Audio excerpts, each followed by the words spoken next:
très souvent, je regarde et je me dis que derrière chaque fenêtre, il y a une femme qui se fait violenter et qui va mourir demain. Je le sais parce que je l'ai vécu, parce que ma maman l'a vécu.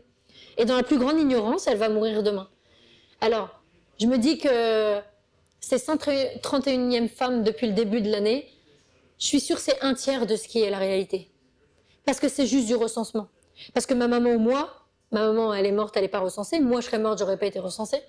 Donc je me dis que c'est un tiers si ce n'est pas plus. Et à quel moment on peut laisser encore des femmes mourir sur notre territoire alors qu'on a toutes les lois avec nous ?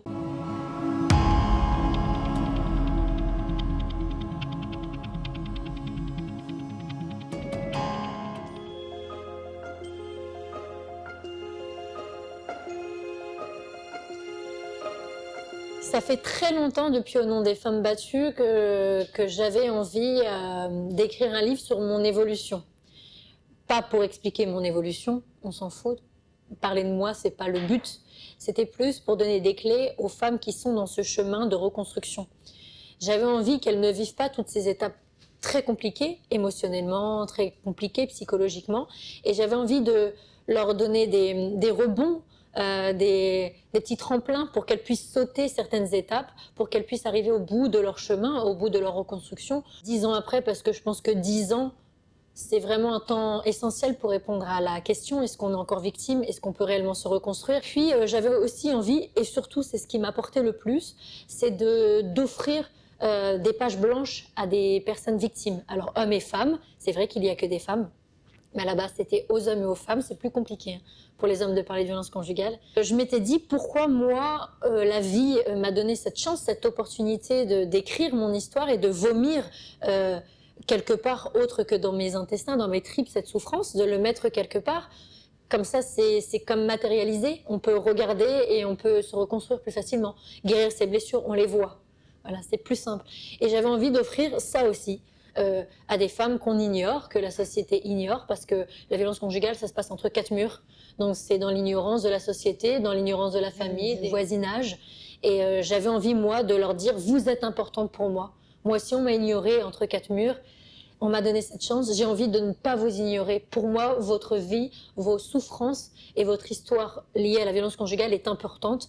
Et vous allez aussi la vomir et vous allez aussi vous reconstruire. Donc c'était vraiment ces 2 étapes essentielles dans mon livre 10 ans après.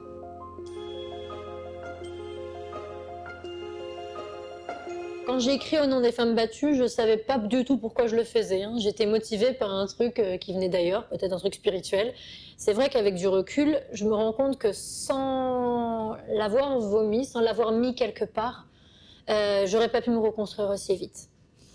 Parce que lorsqu'on vit la violence conjugale, c'est comme toute souffrance, l'esprit fait comme un effet de placebo pour supporter l'insupportable et vous vous rendez pas vraiment compte de vos souffrances. C'est-à-dire que j'étais plus touchée d'une personne qui me racontait ses violences qu'elle vivait chez elle que de ma propre histoire, plus touchée de l'histoire de ma maman que de la mienne. Je me rendais pas compte, j'avais une autre dimension, j'étais comme une âme qui s'élève et qui regarde ce que j'avais vécu sans m'en rendre compte. J'étais dans une ignorance, voilà. Et c'est vrai que de l'avoir écrit, je me disais, waouh, je prenais conscience avec les mots. Pourquoi? Parce que je m'efforçais à édulcorer les mots. Pour moi, j'allais choquer les gens dans ce que j'avais vécu. Si j'expliquais telle ou telle chose sur ma violence physique, cette violence psychologique ou cette violence sexuelle, je me disais, je vais choquer les gens, je vais dégoûter les gens. Ils vont avoir honte, ils vont vomir, ils vont me trouver sale. Donc j'essayais au départ d'édulcorer. Donc, en édulcorant, je me disais, mais alors ça veut dire que c'est grave ce que j'ai vécu puisque j'essaie de le camoufler. Et j'ai pas mal camouflé de choses et j'ai pas mal édulcoré, j'ai essayé de rendre plus lisible et moins choquante mon histoire.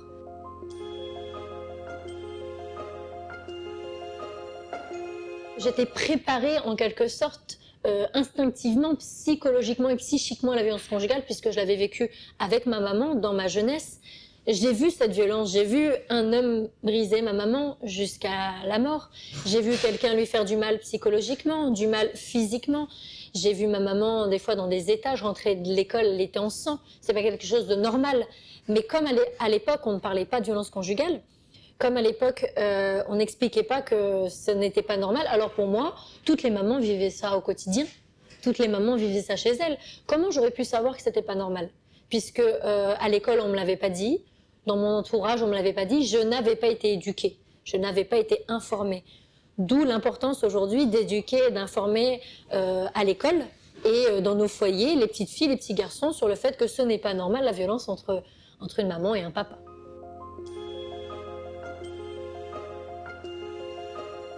C'est vrai que pendant cette phase de reconstruction, c'est pour ça aussi que j'ai écrit 10 ans après, pour dire qu'aujourd'hui j'ai un vrai sourire.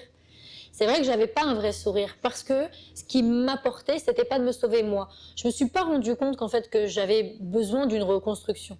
Moi, quand j'ai écrit Au nom des femmes battues, mon premier livre, et quand j'ai fondé mon association Rose Jaune, c'était pour aider les autres. C'était ma revanche positive. Parce que j'avais pas aidé ma maman, je l'avais pas sauvée, du coup je m'en voulais.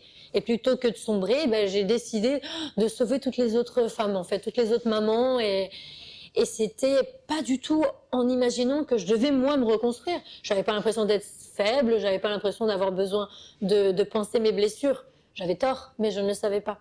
Alors j'allais sur les plateaux télé, j'allais vous voir, vous, journalistes, et je disais qu'on peut s'en sortir, que j'étais heureuse, et pour ça, je le dessinais avec mon sourire. Voilà. Je le prouvais avec mon sourire, mais en vrai, j'étais pas du tout reconstruite. Comment j'aurais pu être reconstruite 1 an après, 2 ans après? C'est impossible. Même s'il n'y a pas de mois, de date définitive pour une reconstruction, ça peut prendre toute une vie chez certains et 1 an chez d'autres. Mais c'était pas possible. J'avais vécu tellement la violence extrême dans ma chair et dans mon être que c'était pas possible. Mais j'étais motivée par le fait que j'avais envie de dire aux gens, on peut s'en sortir, on peut être heureux, regardez, je souris, je suis heureuse. Donc c'était mon moyen en fait de me venger. Alors j'allais partout sur les plateaux télé et je souriais. Et j'avais mon sourire, mon plus beau sourire, pour dire aux victimes, partez, vous voyez, on peut être heureux après. Et quand j'entrais chez moi, évidemment, je l'étais pas, j'étais pas heureuse puisque je n'étais pas encore reconstruite. Mais c'était pas grave.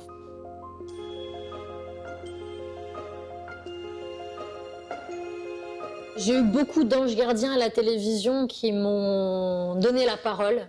Julien Courbet, Jean-Marc Morandini, Sébastien Coé, Jean-Luc Delarue aussi, qui est décédé, mais voilà, je n'oublierai jamais.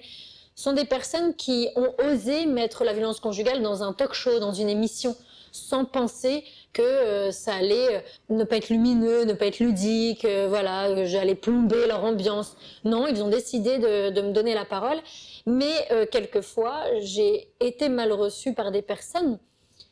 Et c'est le problème de l'éducation, je parle très souvent, c'est que les personnes qui ne sont pas éduquées à la violence conjugale, évidemment qu'ils sont maladroits, évidemment qu'ils reçoivent mal les victimes, mais que ce soit en télévision, c'est juste mis en lumière, mais c'est la même chose dans la vie des victimes.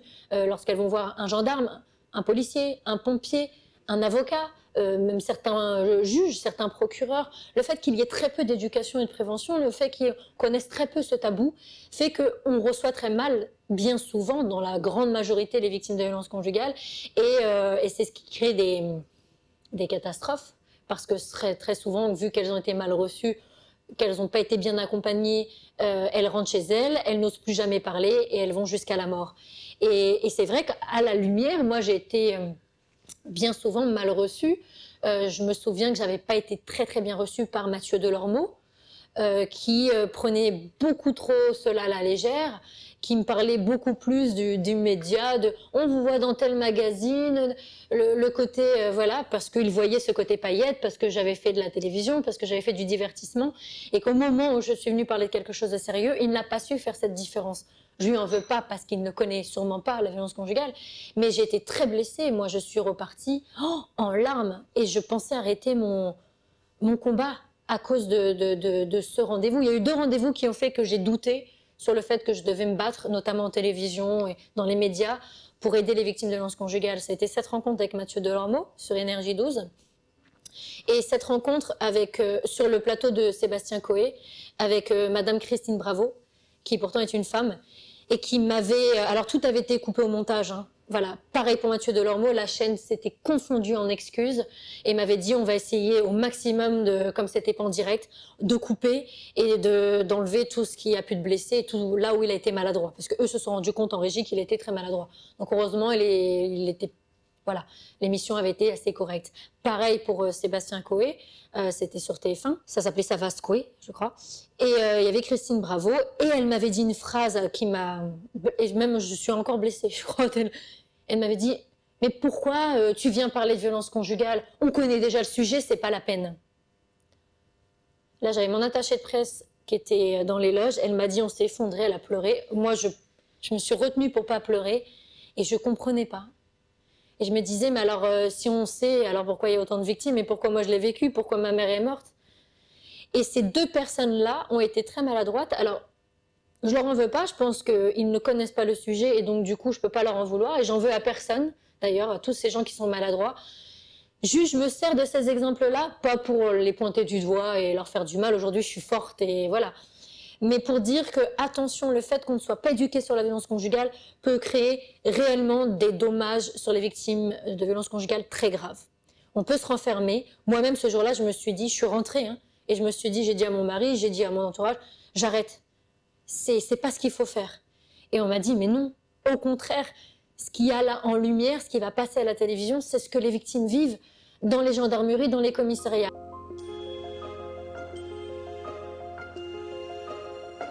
J'ai cherché à comprendre déjà pourquoi j'ai vécu la violence conjugale. Il faut trouver, tout le temps chercher pourquoi. Pour moi, on est sur Terre, on a des missions. Donc, quand on vit la maladie, quand on vit la violence, voilà, il faut comprendre pourquoi et il faut en faire quelque chose, toujours.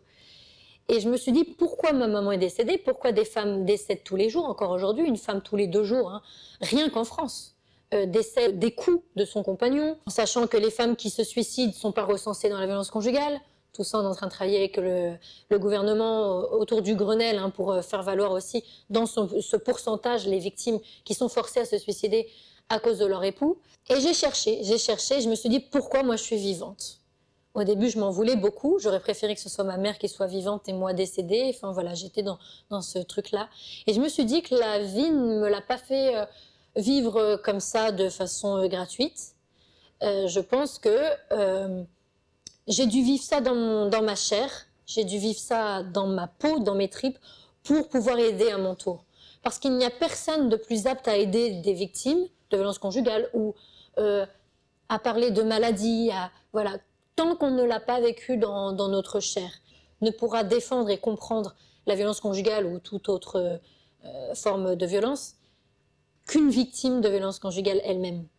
Parce qu'il y a même des choses qu'on ne sait pas traduire avec des mots, parce que la violence conjugale, c'est avant tout un processus d'emprise, d'enfermement psychologique. On vous déprogramme, on vous reprogramme autrement, et vous êtes une victime, vous êtes sous emprise d'un bourreau.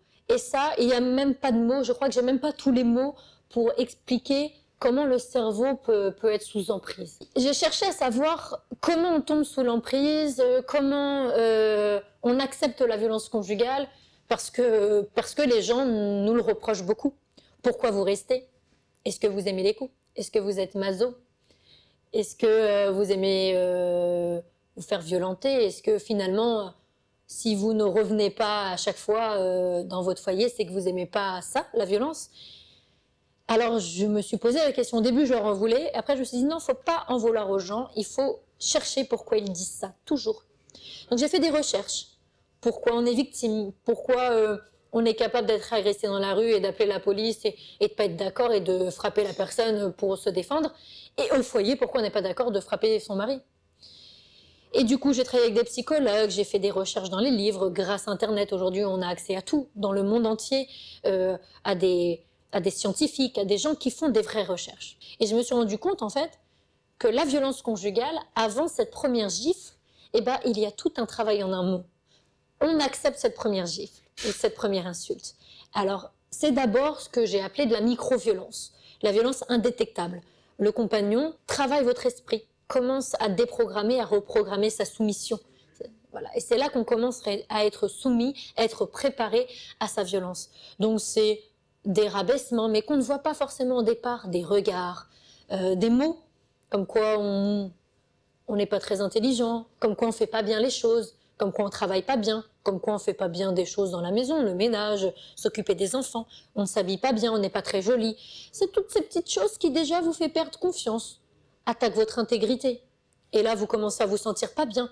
Et vous essayez 2 fois plus de plaire à votre mari. Et à partir du moment où déjà vous commencez à vous modifier psychologiquement, dans votre body language aussi, pour plaire à votre compagnon, c'est là qu'il a commencé à réussir sa soumission. Et là, l'emprise s'installe jusqu'aux premières insultes, où là, vous êtes 2 fois plus attaqué. Et tout ça fait qu'un jour, lui, il le sent, hein, c'est instinctif, il sait que c'est le moment où il peut vous soumettre physiquement. Et cette première gifle, parce que les gens ne voient que ça, mais comment à la première gifle, tu n'es pas parti, t'as pas appelé la police ou sa mère ou je ne sais quoi. Et bien, c'est qu'à la première gifle, vous êtes déjà sous son emprise. Et même si vous vous rebellez, en vérité, vous avez peur de lui. Vous avez peur de lui parce que il vous a reprogrammé. Et là, la première gifle d'aujourd'hui sera normale pour vous et lui sera plus suffisante et il va commencer à vous pousser à terre, à vous mettre le premier coup de poing et puis à passer à la violence sexuelle parce qu'il y a des viols aussi dans les couples. Parce qu'on ne le sait pas, on pense qu'en fait, en tant que femme, on se dit non, on se doit, le devoir, le fameux devoir conjugal qu'on met dans des textes de loi alors que ça n'existe pas vraiment, on se dit qu'on est obligé d'avoir un rapport sexuel parce que c'est notre devoir en tant que concubin ou en tant que marié. Pas du tout. Si on n'a pas envie d'avoir un acte sexuel, si on n'a pas envie de faire un bisou, si on n'a pas envie de caresser son compagnon, c'est notre droit. Notre corps, notre intégrité nous appartient toute la vie jusqu'à notre mort, même quand on est marié. Mais tout ça, le fait qu'on soit sous emprise, on ne le sait pas. Et on accepte et on accepte et on accepte jusqu'à la mort. Vous ne savez plus comment vous en sortir à cause des menaces. Et puis le fait qu'à chaque fois, il vous retrouve. Et quand il vous retrouve, eh ben, il vous le fait payer que vous soyez parti. À chaque fois, il vous le fait payer 2 fois plus, et 3 fois plus, et 4 fois plus. Au bout d'un moment, vous en avez marre de payer. Et puis après, il vous fait payer à votre entourage. Quand, par exemple, moi, mon père est venu pour m'aider, mon père est reparti en sang. Donc on n'a plus envie, on protège notre entourage. On n'a plus envie que quelqu'un vienne vous aider. Donc en fait, on se renferme. Et puis, voilà, vous voyez, c'est un cercle vicieux et on peut aller que jusqu'à la mort. Il y a 3 phases dans la violence conjugale. Il y a la phase de micro-violence où il commence à être énervé, c'est palpable, hein, vous voyez qu'il commence à se transformer. Après, il y avait la violence, la deuxième phase, la violence physique, et la troisième phase qui est la lune de miel. Donc là, votre compagnon va être le plus adorable possible parce qu'il a peur de perdre sa proie. Il a peur que vous fuyiez, il a peur d'avoir des problèmes, que vous portiez plainte et de perdre sa proie. Alors il va être gentil, il va vous dire que c'est de sa faute, qu'il ne recommencera pas, qu'il va faire des efforts, et vous y croyez. Alors c'est pareil, les gens ne comprennent pas que vous croyez en ces mots, que vous croyez en ces actes. Mais c'est le fait que vous êtes sous emprise et que ce cerveau reptilien vous pousse à dire « Regarde, le pauvre, il essaye de s'en sortir. » Alors vous commencez à avoir de la peine, parce que finalement vous vous rendez compte qu'il est malade et qu'il fait des efforts, vous croyez qu'il fait des efforts et qu'il n'a pas envie d'être violent. Donc tout ça se mélange et tout ça fait que vous commencez à avoir de la peine plus pour lui que pour vous. La violence conjugale, c'est à partir d'un moment où quelqu'un est soumis, quelqu'un a peur de l'autre et il reste parce qu'il sait que s'il part, il peut mourir. Mais malheureusement, si on reste, on peut mourir aussi. Pour s'en sortir, il faut qu'en nous se passe le déclic. Malheureusement, il n'y a pas de recette magique pour le déclic. Ça se passe quand ça se passe. C'est quelque chose de chimique qui se passe entre nous. Un jour, je ne sais pas pourquoi, une force de super-héros arrive et on se dit « c'est fini, on veut plus de ça ». Alors qu'on vit la même chose que la veille. Et que la veille, vous êtes dans l'emprise et que vous êtes incapable de partir parce que vous ne pouvez plus partir. Parce que les représailles sont trop dures. Mais un jour, il y a ce déclic et là, vous avez tous les super-héros, j'en sais rien, tous les dieux grecs, égyptiens qui vous envoient cette force. Et là, vous savez que vous voulez plus vivre ça et que de toute façon, si vous restez, vous allez mourir, donc autant tenter partir. Malheureusement, souvent, ça arrive dans un état critique, comme pour moi, c'est arrivé le jour de ma mort. Voilà. Le jour où mon compagnon de l'époque, l'autre bis que j'appelle, parce que le compagnon violent de ma mère, je l'appelais l'autre, dans mon livre Nom des femmes battues, et mon compagnon en moi violent, je l'appelais l'autre bis, pour pas les nommer. Et l'autre bis avait décidé de me tuer ce jour-là, et d'en finir avec moi, et j'étais rentrée, et il y avait une chaise, et c'était la chaise de ma mort. Et ce jour-là, j'étais sûre que j'allais mourir, d'une parce qu'il l'avait dit, de deux parce que je le voyais, et je savais qu'il en était capable, il me l'avait prouvé, et je m'étais dit, si je m'en sors, je ne sais pas par quel moyen, j'ai peut-être 1% de chance de m'en sortir, cette fois-ci, je reviens jamais. Voilà. Quitte à mourir, au moins je décède dans la dignité et j'aurai tenté quelque chose. Voilà, que de mourir entre 4 murs et que personne ne sache mon histoire. Parce que j'aurais été une femme morte chez elle parmi tant d'autres, comme ma mère. Ma mère n'est pas recensée dans les victimes de violences conjugales. On l'a retrouvée morte chez elle dans son sang. Donc voilà, c'est une femme qui est décédée, quoi. Et je voulais pas être une femme décédée, moi aussi. Je voulais être recensée dans la violence conjugale si je devais mourir. Donc je voulais tenter, arriver dans un hôpital et dire voilà ce que j'ai vécu, voilà ce que je suis en train de vivre, je suis victime de violence conjugale. Donc s'il arrive à me tuer, au moins vous êtes au courant et recensez-moi en tant que telle pour faire avancer la cause. Lorsque j'ai réussi à fuir et que je suis arrivée à l'hôpital, je me suis effondrée. Donc je me rappelle plus de rien. Je me suis réveillée juste sur un lit avec un médecin légiste. Parce que les médecins légistes, c'est eux qui détectent vos blessures. Lorsque l'hématome est bleu, violet, tout ça, c'est un coup qui vient d'être émis. Lorsque l'hématome est jaune, c'est un coup qui a été émis il y a 15 jours, 3 semaines. Donc on peut détecter que la femme est victime de violences conjugales depuis un certain moment et pas un acte comme ça isolé du moment. Donc moi j'avais des coups évidemment violets, j'en avais des verts, des jaunes, j'en avais toutes les couleurs. Donc il a déterminé que oui, j'étais victime de violences conjugales. On a essayé de me tuer parce que c'était assez grave. J'avais le cuir chevelu arraché, mes cheveux arrachés, j'avais des ouvertures derrière les oreilles, voilà, j'avais pas que des hématomes, j'avais des cicatrices, j'avais des blessures, j'avais des cuirs chevelus arrachés, etc. Et là, heureusement, moi, j'ai eu un petit ange parce que quelque part, donc il avait appelé la police était arrivée, la police a demandé si je portais plainte, donc je leur ai demandé si je porte plainte, est-ce que vous allez me protéger? Est-ce que vous allez être devant ma porte? Parce qu'il va revenir si je porte plainte. Là, cette fois-ci, il va me tuer, vraiment. Et ils m'ont répondu, c'est les policiers qui m'ont répondu ça, en rigolant bien sûr, mais attendez, vous êtes qui? Vous êtes ni un ministre, ni une star, on va pas être devant votre porte. Si on était devant la porte de toutes les victimes, on n'aurait plus d'effectifs. Donc j'ai été très honteuse ce jour-là, je me suis sentie honteuse. Je n'ai pas à l'être évidemment. J'ai évidemment refusé de porter plainte parce que je savais que il allait revenir et que j'allais pas être aidée. Et j'avais honte parce qu'il s'était foutu de moi en fait. Et donc du coup, j'ai refusé de porter plainte. Ils sont repartis. Aujourd'hui, c'est une loi, on n'est pas obligé de porter plainte pour qu'un procureur mette votre dossier, prenne votre dossier en main et amène votre compagnon violent à la prison. À l'époque, c'était pas une règle, hein, c'était pas un droit. Le texte de loi n'était pas passé. Mais en vue de mon histoire, il a tellement été touché, tellement été blessé par ce que j'avais vécu, qu'il a pris mon dossier et l'a envoyé au procureur de la République. Le procureur a reçu mon dossier, il a été très touché aussi par ce que j'avais vécu, par tout ce qu'il avait écrit, hein, le médecin légiste, et il a mis mon compagnon, donc l'autre bis, en prison. Il a utilisé en fait le fait qu'il avait déjà été violent avec un policier en amont, et du coup il a mis 2 ans mon compagnon en prison. Donc grâce à lui, et grâce au procureur qui a quand même décidé de faire cet acte, il n'était pas obligé, et il a dit à mon avocat, je l'ai fait pour qu'elle puisse avoir le temps de se retourner et de s'en sortir. Donc ce jour-là, oui, j'ai eu 2 anges. C'est pas le cas malheureusement pour les victimes en général. Et après, j'ai été beaucoup moins bien reçue à la gendarmerie. On est à 131 victimes là depuis le début de l'année, c'est pas possible. Et c'est juste recensé. Et c'est juste dans notre pays. Et c'est comme ça dans le monde entier. Et je me dis, on est en train d'éliminer les femmes.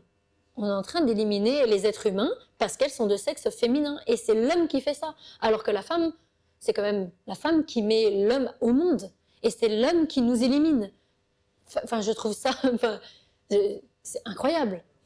Il faut qu'on intègre les violences conjugales dans l'éducation nationale. Comme on l'a fait quand on s'est rendu compte qu'en fait les parents n'osaient pas parler de la sexualité, des MST, maladies sexuellement transmissibles, du sida, des préservatifs, comment on fait les bébés, des méthodes de contraception. Et bien tout ça, le gouvernement s'est rendu compte que les parents étaient mal à l'aise avec ça, éduquaient pas, et ça a créé de gros soucis dans notre société. Des enfants très jeunes qui attendaient des bébés, des maladies qui se développaient.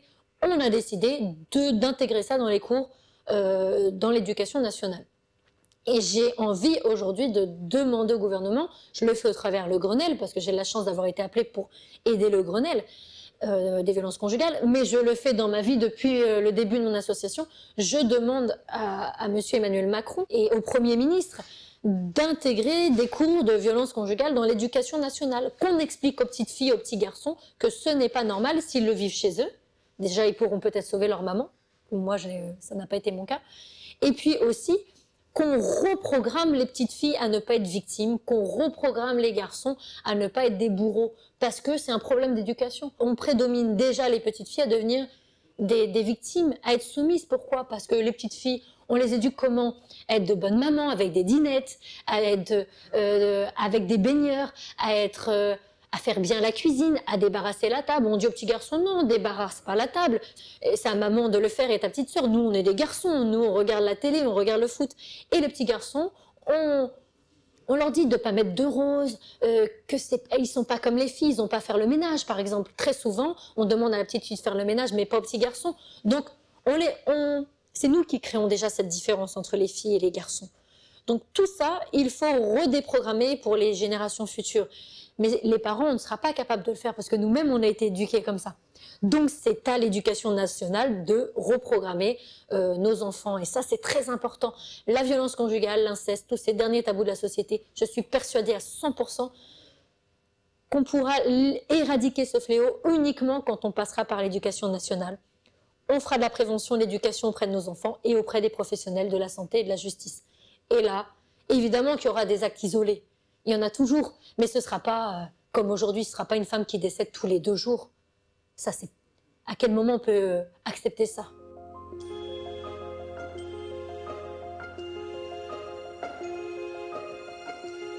Alors, le travail de l'État a été très insuffisant en 2010, lorsque c'était la grande cause nationale des violences conjugales, des violences faites aux femmes. Et je me suis rendu compte qu'il y a eu 2-3 spots de lutte, et puis basta. Et depuis, plus rien. Heureusement, aujourd'hui, Madame Schiappa a décidé de remettre à l'honneur les femmes dans leur intégrité, dans les textes de loi, dans l'égalité. Et c'est important. Alors c'est vrai que certains disent oui, ce n'est que de la politique, ils le font pour faire valoir et grandir dans l'univers de la justice. Peu importe. Parce qu'on en parle, parce qu'il y a un Grenelle, même si tous les textes de loi existent déjà, tous les textes de loi sont déjà, en France, tous les textes de loi sont déjà mis en place pour protéger le citoyen. Que ce soit dans la violence psychologique, physique, sexuelle, etc. Malheureusement, ça ne vient pas du gouvernement, ça ne vient pas des textes de loi, ça vient des professionnels, encore une fois. Lorsqu'un gendarme, et ça arrive tous les jours, un gendarme, un policier reçoit une victime, très souvent, lorsqu'elles sont victimes de la violence psychologique, on leur dit « c'est pas dans les textes de loi, on ne peut pas prendre votre requête, on ne peut pas faire de plainte, etc. » Ce qui est faux. Dans le texte de loi, on dit que chaque victime qui vient voir un policier qui est victime de violence, qu'elle soit psychologique, physique ou sexuelle, nous sommes obligés de prendre sa plainte. Et j'ai eu le droit d'écrire 15 pages pour le Grenelle des violences conjugales, pour que M. Emmanuel Macron puisse lire, grâce à Yael Meloul, qui est l'avocate qui a été nommée par Mme Schiappa. Et donc la conseillère aux droits des femmes, Mme Pasquier, qui est en charge de l'égalité des droits des hommes et des femmes, m'a contacté pour écrire, pour aider le gouvernement, écrire sur mon histoire évidemment, mais aider aussi le gouvernement. Moi, ce que j'ai écrit je vous le livre, je l'ai encore livré à personne, ce que j'ai écrit dans mes textes, dans mes écrits, c'est que les textes de loi existent déjà. On ne peut rien demander à M. Macron. Notre président a déjà mis tout en place, et ceux d'avant aussi. Le problème, c'est que les textes de loi ne sont pas respectés. Donc, ce que je demande, moi, dans mes textes pour ce Grenelle, dans ma requête, c'est que le Premier ministre puisse écrire une lettre ministérielle et envoyer à tous les cabinets d'avocats, les psychologues, les médecins. Il faut que cette lettre ministérielle soit envoyée partout et que les textes de loi soient appliqués. C'est tout. Il faut juste rappeler les textes de loi et condamner les professionnels. Je sais que ça va un peu loin ce que je dis, mais un policier qui ne prendrait pas une plainte d'une victime de violence psychologique, c'est très dangereux. C'est un acte très grave parce que la personne qui est violentée psychologiquement, c'est la première phase. C'est une personne qui demain sera violentée physiquement et après c'est la mort. Donc une personne, un policier, un gendarme qui ne prend pas une victime de violence psychologique en disant que c'est le texte de loi qui lui permet, c'est très grave. Et ce policier-là, pour moi, doit être condamné. Donc c'est ce que je demande, une lettre ministérielle pour rappeler uniquement les textes de loi. Comme quoi on ne peut pas on ne peut pas refuser une plainte, même quand elle est d'ordre de violence psychologique, parce que à cause de ce refus, ça mène les femmes à mourir demain. Déjà, quand toutes les plaintes seront prises, je peux vous dire que le chiffre va diminuer des féminicides. Ça, c'est une évidence. Quand je marche dans Paris ou quand je regarde à une fenêtre et que je regarde... parce que j'ai un défaut et ça me rend très malheureuse, ça, faut que j'essaye de travailler là-dessus, c'est que très souvent, je regarde et je me dis que derrière chaque fenêtre, il y a une femme qui se fait violenter et qui va mourir demain. Je le sais parce que je l'ai vécu, parce que ma maman l'a vécu. Et dans la plus grande ignorance, elle va mourir demain. Alors, je me dis que ces 131e femmes depuis le début de l'année, je suis sûre que c'est un tiers de ce qui est la réalité. Parce que c'est juste du recensement. Parce que ma maman ou moi, ma maman, elle est morte, elle n'est pas recensée. Moi, je serais morte, j'aurais pas été recensée. Donc, je me dis que c'est un tiers, si ce n'est pas plus. Et à quel moment on peut laisser encore des femmes mourir sur notre territoire alors qu'on a toutes les lois avec nous?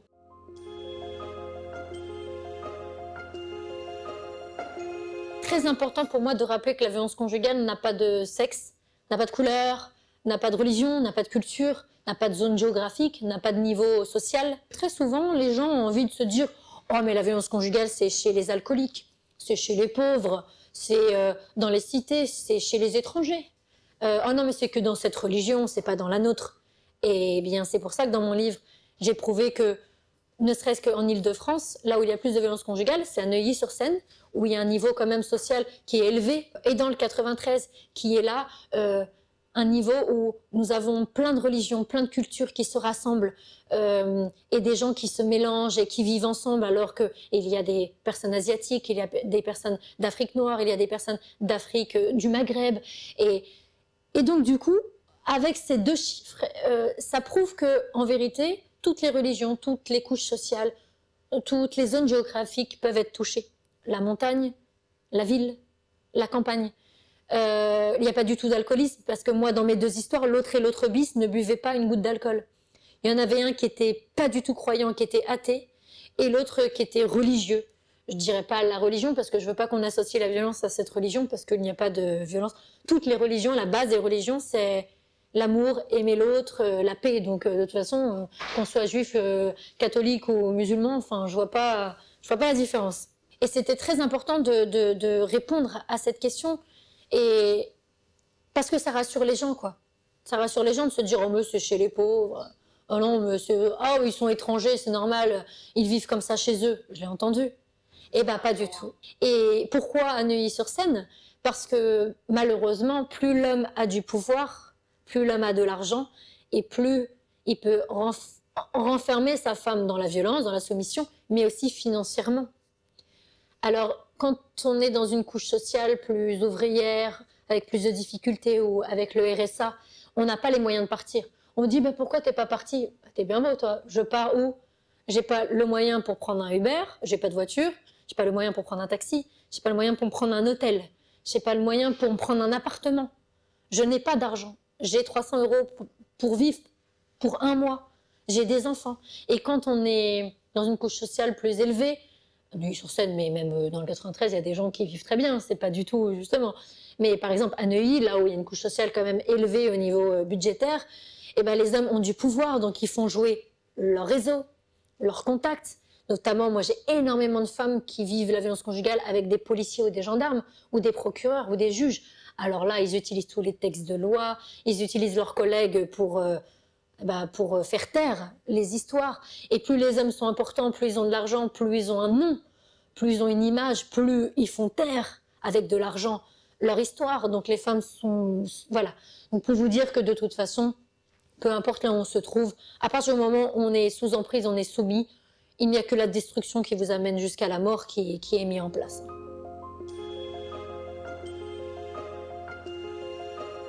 C'est vrai que je me suis rendu compte en partant, parce que je suis partie plein de fois, hein. Évidemment, on tente de partir plein de fois, et puis on le tente beaucoup moins, parce que les représailles sont de plus en plus dures. Donc on n'a plus envie, on n'aime pas les coups, donc on n'a plus envie de subir... Parce que les coups sont difficiles, mais alors les coups de parce que vous êtes parti, je peux vous dire qu'ils sont encore plus rudes. Parce qu'il perd sa proie et il perd beaucoup plus ses moyens. Hein. Et finalement, quand tu pars et que tu te retrouves à la rue, moi c'est ce qui m'est arrivé, il fallait que je dorme quelque part. Donc j'avais été tapée aux portes des foyers. Et je me souviens de ce premier soir où je rentre dans un foyer et je me retrouve dans un univers de violence extrême, pareil, pas la même violence, mais alors violence parce qu'il y avait des personnes sans domicile fixe qui étaient schizophrènes, donc qui faisaient des crises de démence. Donc ça, c'est une autre violence, ça fait flipper. Il y avait des personnes sans domicile fixe qui étaient alcooliques, d'autres qui étaient droguées, donc pareil, qui faisaient des crises. Il y avait évidemment des personnes sans domicile fixe qui n'avaient pas de soucis. Mais les personnes qui avaient des soucis étaient vraiment dans des crises de démence. Donc il était impossible pour moi de quitter mon climat de violence pour rentrer dans un autre climat de violence. Autant rentrer chez soi, voilà. Donc j'ai préféré vivre à la rue, donc j'étais SDF, j'ai dormi dans des cages d'escalier, je suis tombée quand même sur des anges qui m'ont quelquefois offert des appartements sans meubles, sans rien, mais au moins j'étais au chaud, avec de l'eau froide pour me laver, j'ai fait la manche. Ça, c'est une acceptation. Et en plus, j'étais enceinte à ce moment-là. Là où j'ai vécu le plus longtemps en tant que sans domicile fixe, j'étais enceinte. Il faut l'accepter, ça. C'est très compliqué. C'est pour ça que je dis qu'on ne peut pas dire à une victime « Pourquoi t'es pas partie ?» Parce que de partir et de vivre dans la rue, moi, je vivais dehors. La pluie me tombait dessus, j'étais trempée, j'avais des trous, j'avais des bottes avec des trous sous mes semelles. J'avais l'eau qui s'infiltrait, j'avais tout le temps les pieds, les chaussettes mouillées. Tellement j'avais les pieds mouillés, j'avais, vous savez, comme quand on reste trop longtemps dans le bain.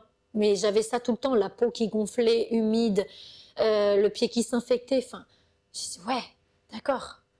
La faim, c'est pas ce qui m'a le plus traumatisée, c'était la soif. Cette sensation de soif et d'avoir envie de faire pipi ou d'avoir envie de faire ses besoins, uriner, déféquer. J'en parle, j'ose en parler aujourd'hui parce que, en fait, une fois que tu es dans la rue, tu sais pas où aller. Ça se voit que tu es sans domicile fixe, donc tu peux pas aller dans un beau resto. Aujourd'hui, je suis bien habillée, je peux rentrer n'importe où. On va me dire, bien sûr, madame, les gens vont être gentlemen. Mais ça se voyait qu'on n'allait pas être gentleman avec moi, puis on a honte. Ça se trouve, ils allaient l'être, mais on n'ose pas. On sait pas où faire pipi, on sait pas où faire ses besoins. Et puis on n'a pas de quoi s'essuyer, on n'a pas de quoi se laver. Tout ça, c'est incroyable à vivre. Incroyable. Aujourd'hui, moi, j'ai beaucoup de mal à regarder les sans domicile fixe, à les laisser dehors. Je pleure, moi, je sais pas comment... J'ai envie de les aider tout le temps. Et je m'en rends compte parce que je l'ai vécu. Ce que je disais tout à l'heure, je l'ai vécu dans ma chair, donc je me rends compte de ce qu'ils vivent. Je vois des personnes, là, ils sont sur un banc et la pluie leur tombe dessus. Mais comment? Enfin, c'est pas possible, moi, ça me déchire.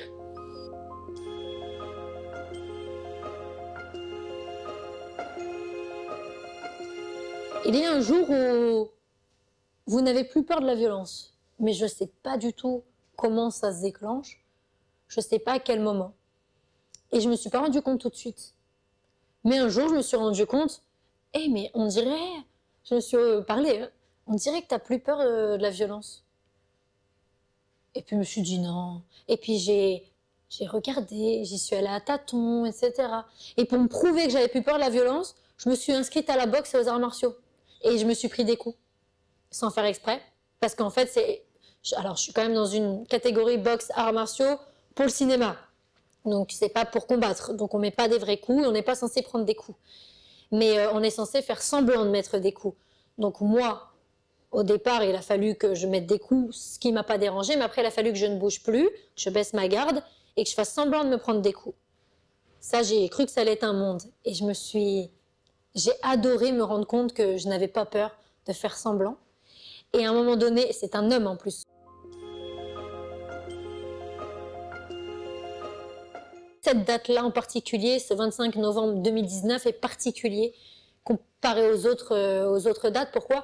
Parce que en étant appelée par le gouvernement, donc en ayant déjà une reconnaissance de mon histoire, de mon combat, de ma lutte, de mon association, de mon travail que je fais de prévention depuis 10 ans, en ayant été appelée, j'ai eu une reconnaissance du gouvernement. Donc déjà, c'est chouette parce que tu te dis, bon, ma parole ne passe pas inaperçue. Et puis on m'a demandé d'aider ce Grenelle, d'aider Yael Meloul, maître Yael Meloul, d'aider Madame Schiappa. Voilà, on m'a demandé d'aider ce 25 novembre, d'avoir une place spéciale pour faire évoluer des textes de loi, de la prévention, pour faire évoluer notre président de la République envers des réformes qui aideront les victimes de violences conjugales. Donc ce sera jamais une date comme les autres. Voilà, quelque part, l'histoire de ma maman, la mienne, on a une petite reconnaissance. Et Et si je suis reconnue, ça veut dire que demain, je pourrais peut-être aider 1000 fois plus les victimes. Donc cette date-là est vraiment très particulière pour moi. Et c'est vrai que je suis très touchée et que je remercie Madame Pasquet, Madame Schiappa et Madame Yael Meloul de m'avoir fait confiance et de me faire confiance pour aider cette cause. Ouais, vraiment. Je le fais vraiment avec le cœur, quoi. C'est pas politique. Je veux absolument pas m'engager politiquement. Voilà, je veux rester associativement parlant dans ma petite zone, dans ma petite lutte, quoi, dans ma petite prévention. Mais je les remercie vraiment avec le cœur en tant que femme. Là. Et merci à vous de traiter ce genre de sujet parce que c'est important. Grâce à cette interview et grâce à cette vidéo qu'on fait aujourd'hui, ça va être diffusé sur les réseaux sociaux. Grâce aux réseaux sociaux et Internet, il y a des femmes qui vont voir apparaître cette vidéo et qui vont se dire « Oh, mais je vis ça !» et qui vont pouvoir peut-être partir de chez elles et avoir la vie sauve. Donc, merci à vous.